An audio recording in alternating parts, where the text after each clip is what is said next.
কয়েকটা সেদ্ধ ডিম দিয়ে এইভাবে একবার বাটার গার্লিক এগের রেসিপিটা বানিয়ে দেখতে পারেন। মাত্র কয়েক মিনিটের মধ্যে রেডি হয়ে যায় আর খেতেও ভীষণ ভালো হয়।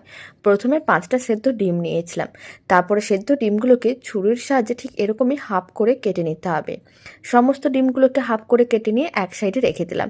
আপনারা চাইলে ডিমগুলোকে ভেজে নিতে পারেন, তবে আমি এখানে আর ডিমগুলো ভাজছি না, এরকমই সেদ্ধ করে হাফ করে কেটে নিলাম। এখন একটা কড়াই নিয়েছি, কড়াইয়ের মধ্যে আমি বড় চামচের 1 চামচের মতন বাটারে দিলাম। এবার বাটারটা মেল্ট হওয়ার জন্য অপেক্ষা করতে হবে।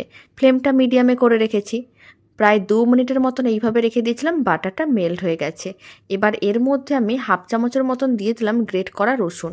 রসুনটাকে বাটারের সঙ্গে খুব ভালো করে একসঙ্গে মিশিয়ে নিতে হবে আর 10-15 সেকেন্ড নাড়াচাড়া করে নিতে হবে। যখন রসুনটা ভাজা হয়ে আসবে তখনই কিন্তু এর মধ্যে হাফ চামচের মতন দিতে হবে কর্নফ্লাওয়ার। কর্নফ্লাওয়ারটা খুব ভালো করে ভেজে নিতে হবে যাতে কাঁচা ভাবটা না থাকে। কর্নফ্লাওয়ারটা খুব ভালো করে ভেজে নেওয়ার পরে এখন ফ্লেমটা একেবারেই লোতে করে দিতে হবে আর দিয়ে দিতে হবে 1 কাপের মতন দুধ। এখানে 200 ml দুধ দিয়ে দিলাম।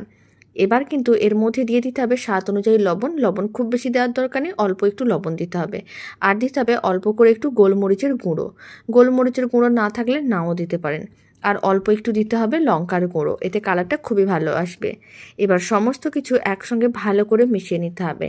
আর এই সময় আমি কিছুটা পরিমাণ নুডলসের মশলা দিয়ে দিলাম। আপনারা যে কোনো ধরনের নুডলসের মশলা দিতে পারেন।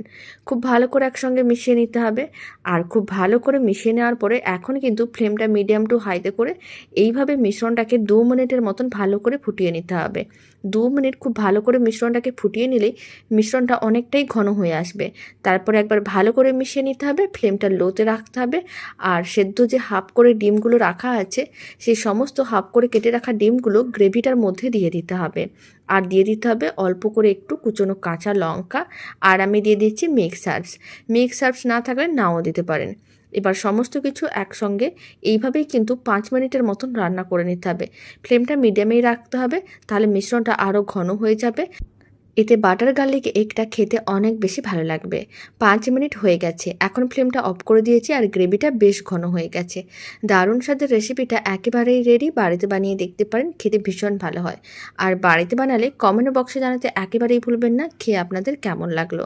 রেসিপিটা শেষ পর্যন্ত দেখার জন্য আপনাদের অসংখ্য ধন্যবাদ। ভালো লেগে থাকলে আপনারা যদি ফেসবুক থেকে রেসিপিটা দেখছেন পেজটিকে ফলো করে নেওয়ার অনুরোধ রইল।